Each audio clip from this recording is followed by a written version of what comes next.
Welcome to Satvidya Java Tutorials. Now we are in section 8.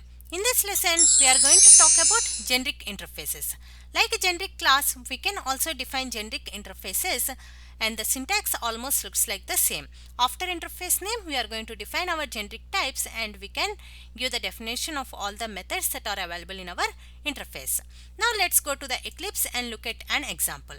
Before we go to the example, here what I am going to do is I'm trying to explain you how to use the generic interface in a class.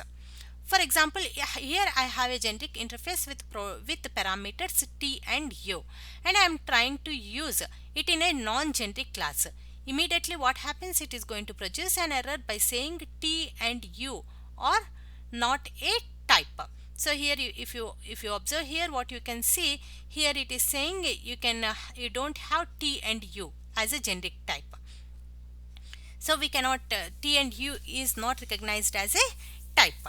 So what you can do, you can make it like a generic type. That means non-generic methods cannot implement the generic types, except it can implement the wrapper classes. If your interface has a generic type like wrapper classes, then non-generic classes can implement that particular interface.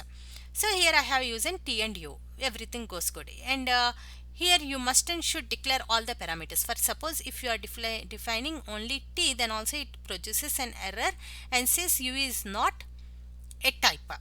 So that's why we have to make it like u both, and if you want more parameters, then you can give it like this. For suppose here you have t and u, that means that means it is not compulsory to use the same names while you are implementing or using in any other class. You can also change your names. Let me change it like w and something like v. I am trying to change it like w and v, and here also I am trying to make it like v and w. If I am trying to do this, still it is producing an error since we are using t and s over here. Our implementation method contains t first. T means what? Here t means the first parameters. So what is our first parameter name? We must and should give the first parameter name. Here v. That's why we have to give v. And what is our second parameter? Our parameter, passing parameter, is u type here. That's why here we are using the other name called w. That's why our passing parameter should be w here. If it is not, then again it is not going to produce. For example, see here, if I am giving w as a return type and v as a parameter, still it is going to produce an error by saying you should implement the unimplemented methods. And if I ask Eclipse to do that, when I am going to say add, it is going to add with v and w as a first. Since we have this, let me delete this. If you see this, see our definition is t and u, we are renaming it like v and w. That means at t place we have to use the v, and u place we have to use the w. So like this you can do. Now let's jump into our example. These are the rules that you have to follow while implementing the generic interface, right? Now let's go to our example. Here what I am trying to do is, if user want to search an item from our store, then I want to display all the products that are related to that particular search.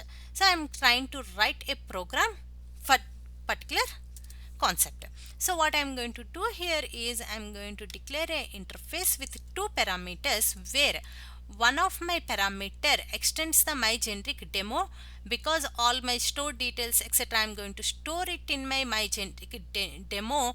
If I am going to extend this, what happens? We can easily use all the methods available in our my generic demo class.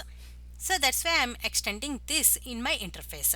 So so for that, what I'm going to do, I'm going to my generic, I'm going to give a facility to add the all store items, to store all the product items in our database.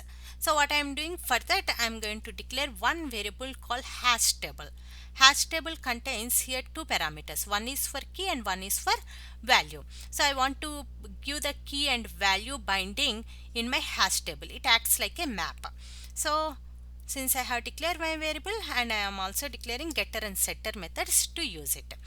So we'll go to our, I'm going to save this, and let me save this interface also. Now I think you are clear about these two. Now let's go to our main logic. Say here our product details. What I am going to do here, let me uncomment this whole code first, and then if you observe here carefully, what I'm going to do is I'm going to save this and look at here carefully. So here I have a class product details v extends. I'm taking v and w as parameters and extends my generic demo. Since our interface also extends, we should also give extends. That means whenever we are using v in our program, that v should extend. That means that v is ready to accept, ready to use all the methods that are available in my generic demo. Here I am using two objects, one is with string and one is with integer, because my user may search with the string value or may search with a particular product with the ID, with a particular number. So I should give facility to my user to do that. First I am storing all my data in our hash table. So what we are doing, I am storing string values and I am also storing with the IDs. So after that I am starting my logic for the search. So I am implementing my interface called search here. So since I am using hash table and also I am making my product extends my generic method, I can use get store items here, and I am going to store it in the items table, hash table. So with using items dot, that means hash table methods called keys, I am going to get all the keys into the name and I am going to iterate it until it got empty, and I am going to check each and every key value meets the customer search. Here w parameter acts like a search. So this is the search key where user is going to pass. So we are going to check with the search key, and after we got search key we are going to check condition, and if condition meets we are going to display that product to the user. So this is our logic. Now let's go to the user class. So here is the user class. We are trying to display it. Let me make it like a little bit more small so that we can see the code that we are writing. Yes. See, if you look at here, what I am trying to do is in our previous lessons, in a generic class and generic methods, we already gave the shopping cart, right? So now user trying to search. So we are extending the code here. So what I am trying to do is this is for decoration, I am writing these statements, and next coming to here logic comes. So if you observe here I am creating a generic a product details generic demo string, one object for my products, and trying my search by passing the object. That means what all objects, what are the store items, I am passing that, and I am trying to search for the apple. So if you observe here what are store items that are available for us, look at here. If you are searching for the string values, we have red apple, green apple, gala apple, and oranges and bananas. And if I am trying to search for only apple, it should display all the items that are available. So I am going to save this and run it and see how it works. And what we are expecting here, it should display all the items. Like see, look at here. Say what are the items that are available related to this apple. We have apple, apple, apple. All apple products are displayed. For example, if I am trying to change this to orange,